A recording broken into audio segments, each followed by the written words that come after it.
Hi, have a good day. இன்றைக்கி breakfast பார்த்தீங்கன்னா எனக்கு எதுவும் சாப்பிட தோணலை. அதனால் நான் ப்ரெட் வச்சு டோஸ்ட் பண்ணி சாப்பிட்டேன். மற்றவங்களாம் வந்துட்டு இட்லி சாப்பிட்டாங்க. அப்புறம் என்ன ஸ்பெஷல்னு பார்த்தீங்கன்னா ஃபிஷ் குழம்பு வச்சு ஃப்ரை பண்ணோம். சரி, அந்த ஃப்ரையிங் அப்படின்னு பார்க்கலாம்.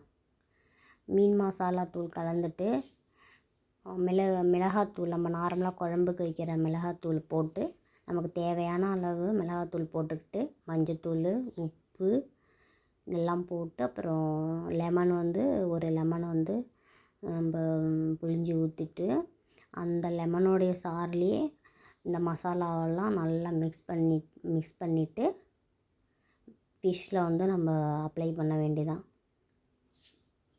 இது வந்துட்டு பார்த்திங்கன்னா காரம் கொஞ்சம் கம்மியாக எல்லோரும் நாங்கள் சாப்பிடுவோங்கிறதுனால எங்களுக்கு தேவையான அளவு தான். இது சிம்பிளாக ஒரு ஃப்ரை, நிறைய மெத்தட் பண்ணலாம். ஒரு சிம்பிளாக ஒரு ஃப்ரை தான் இது. அதை பண்ணிவிட்டு அப்புறம் கடைசியாக மிளகு சீரகத்தூள் அந்த மீன் மேலே கொஞ்சம் நல்லா மீன் ஃபுல்லாக அப்ளை பண்ணிட்டோன்னு வச்சுக்கோங்களேன், அதோடய டேஸ்ட்டே வேறு மாதிரி இருக்கும். இதை பாருங்கள், இப்போ அப்ளை பண்ணியாச்சு. அந்த ஜீரக மிளகுத்தூளை போட்டு நல்லா பெரட்டி விட்டு அதை அப்படியே மூடி வச்சிட்டோன்னா அது பாட்டுக்கு கொஞ்சம் நேரம் ஒரு 1 ஹவர் இருக்கட்டும். அந்த கேப்பில் பாப்பாவுக்கு மேங்கோ கட் பண்ணி கொடுத்தேன். எனக்கு ஒரு மாதிரி இருந்துச்சு. அதனால் நான் என்ன பண்ணேன், நெல்லிக்காய் ஜூஸ் போட்டு குடிப்பேன். எனக்கு ரொம்ப லோன்லியாக ஏதோ ஒரு ஃபீலிங்காக இருந்துச்சுன்னா நெல்லிக்காய் ஜூஸ் குடிப்பேன். நல்லா ஃப்ரெஷ்ஷாக இருக்கும். எப்பயுமே அது மட்டும் எனக்கு ரொம்ப பிடிக்கும்.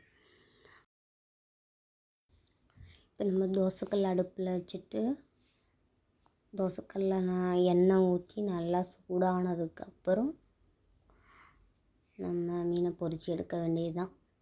அவ்வளோதான். நல்லா எண்ணெய் சூடாகிடுச்சு. நான் என்ன பண்ணுறேன், அந்த எண்ணெயில் கருவேப்பிலை போட்டு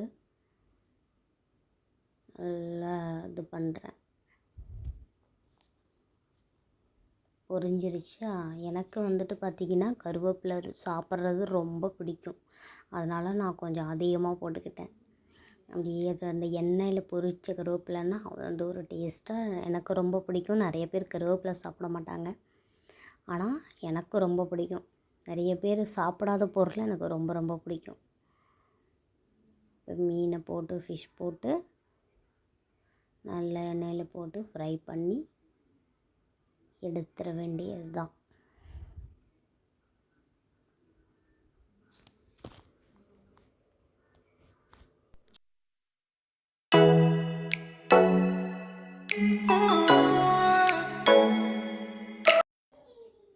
ஃபிஷ்ஷை இந்த பக்கம் ஒரு பெரட்டு, அந்த பக்கம் ஒரு பெரட்டுன்னு பெரட்டி போட்டு நல்லா இன்றைக்கி ஒரு பிடிக்க வேண்டியது தான்.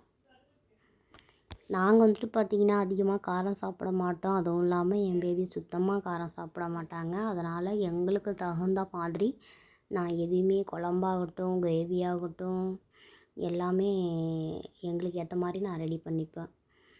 அந்த மீனை அந்த ஓரமாக வச்சிட்டோன்னா அந்த மீனில் இருக்கிற பொரிஞ்ச எண்ணெயெல்லாம் அதில் அப்படியே ஃபில்டர் ஆகிடும். நம்ம எடுக்கும் போது மீனில் எண்ணெய் இருக்காது, அந்தளவுக்கு எண்ணெய் இருக்காது. நம்ம எடுத்து வைக்கிறோம். மீன் வந்துருச்சு. நம்ம எடுத்து இப்போ பிளேட்டில் வைக்கிறோம்.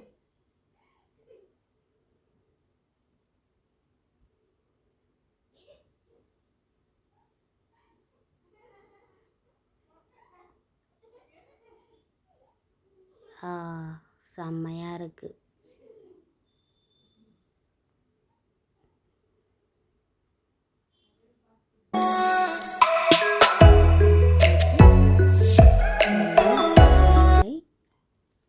சாப்பிட போகிறோம். ஃபிஷ் ஃப்ரை சாப்பிட போகிறோம். நெக்ஸ்ட் வீடியோவில் நம்ம பார்க்கலாம். கொஞ்சம் கஷ்டமாக தான் இருக்குது. நான் கூட எப்படி வீடியோலாம் போடுறாங்க அப்படின்னு பார்த்தா நிறைய ஸ்டெயின் பண்ண வேண்டியதாக இருக்குது. இதுவும் அவ்வளோ ஈஸி கிடையாது. பார்க்கலாம் எப்படி போகுதுன்னு பார்க்கலாம். ஹோப்பிங் எப்படி இருக்குன்னு பார்க்கலாம். பாய்.